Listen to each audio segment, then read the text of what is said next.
और इनके लिए 9.75 करोड़ रिलीज करके जाते हैं and that in my opinion is a significant sum, क्योंकि नियरली अगर 10 करोड़ आपके पास हैं तो फिर आप वहां से अब आगे की तरफ बिल्ड करना शुरू कर सकते हैं। एक और खिलाड़ी जो थोड़े से महंगे हैं और ये मुझे लग रहा है कि टीम छोड़ देगी वो है Devon Conway.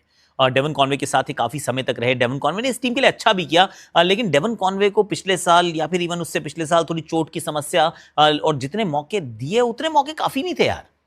So I think they will release him and it's a lot of money, 6.25 crore rupees. अगर उनके 6.25 छोड़ दिए, मतलब आपने अपने पास पकड़ लिए, 9.75 करोड़ आपने अश्विन के रख लिए, तो ऑलरेडी आपके 16 करोड़ तो हो चुके हैं। तो ऑलरेडी आप एक अच्छी जगह पे बैठे हैं, आपको लग रहा है कि चलो यार चीजें ठीक है। बाद में बात करूंगा कि इनको क्या क्या और चाहिए होंगे, so will get to that as well. Rahul Tripathi को छोड़ना होगा। 3.4 करोड़ के आते हैं, इनको आप छोड़ दीजिए, क्योंकि जैसे आप इनको छोड़ेंगे अनदर 3.5 करोड़ यानी कि नियरली 20 करोड़ के इर्द गिर्द आप ऑलरेडी पहुंच चुके हैं। आपने सिर्फ 3 खिलाड़ियों को छोड़ा है and that just releases a lot of money for you to play around. और उसके बाद दीपक हुडा को छोड़ोगे, वो भी 1.7 करोड़ के हैं। आप विजय शंकर को छोड़ोगे, वो भी 1.2 करोड़ के हैं। सो नियरली 3 करोड़ रुपीज यहां पर भी आपको रिलीज हो जाएंगे।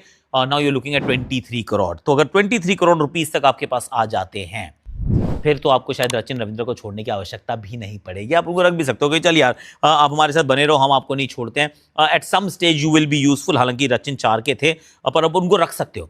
यूटिलिटी प्लेयर हैं, स्टीवन फ्लेमिंग वहां पर हैं, there is a New Zealand connection and they also like to invest. तो मुझे तो लगता है सचिन को शायद ना छोड़ो, क्योंकि 24 करोड़ रुपए तो आपके पास ऑलरेडी नियरली अवेलेबल हो गए हैं and you will get more when you walk into the auction. तो कुछ इन खिलाड़ियों को छोड़ते हुए मैं देख रहा हूँ। डेवॉल्ट ब्रेविस को रखेंगे, आयुष मात्रे को भी रखेंगे, उर्विल पटेल को भी रखेंगे। तो जो जो रिप्लेसमेंट्स आई थी उन सबको रोक लिया जाएगा और अब आपके पास एक्चुअली विकल्प भी रहता है कि जो आपका ओरिजिनल प्लेयर था और आपका जो रिप्लेसमेंट प्लेयर था, आप दोनों को रोक सकते हो, प्रोवाइडेड आप वो 25 का जो कैप है उसके ऊपर ना जाइए। आपके पास पैसे जो है वो ज्यादा खर्च नहीं होने चाहिए। It's very simple.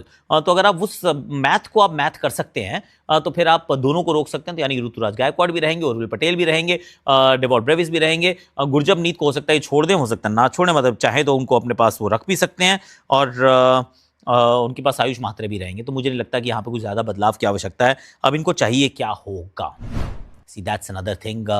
ऋतुराज के आने से ओपन जो है वो सेट हो जाती है, कप्तानी सेट हो जाती है, वहाँ ज़्यादा कुछ सोच विचार नहीं होती है। पर ऐसा लगता है कि अगर आपने राहुल त्रिपाठी को जाने दिया, आपने विजय शंकर को जाने दिया, आपने डेवन कॉनवे को भी जाने दिया है, तो क्या वो टॉप ऑर्डर में कहीं कोई इंडियन बैटर मिल सकता है? टॉप ऑर्डर, मिडिल ऑर्डर, अब उनको लोअर ऑर्डर में तो चलो आपके पास फिर भी शिवम दुबे वहाँ पे मौजूद हैं, एक रविंद्र जाडेजा वहाँ पे मौजूद हैं, पर you still need at least 1 if not 2 fairly good batters यार। हाँ, उतने तो चाहिए, जिसमें एक आधा ओवरसीज भी चाहिए, क्योंकि ओवरसीज के भी जब मैं रिक्रूट्स इनके देखता हूँ बैटिंग की तरफ, खास तौर से डेवॉल्ट